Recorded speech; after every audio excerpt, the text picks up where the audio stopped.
ওমা, তুমি যে এত সুন্দর ধোকলাটা বানিয়েছো, কেমন করে বানিয়েছো একটু বলো সবাইকে। এই ধোকলাটা বানাতে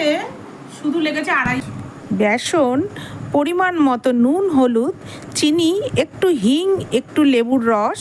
1 চামচ সাদা তেল, আদা কাঁচা লঙ্কা পেস্ট দিয়ে 1 কাপ জল দিয়ে এই সমস্ত উপকরণটিকে মিক্সড করে 1 থেকে 2 ঘন্টা রেস্টে রেখে দিতে হবে। তারপর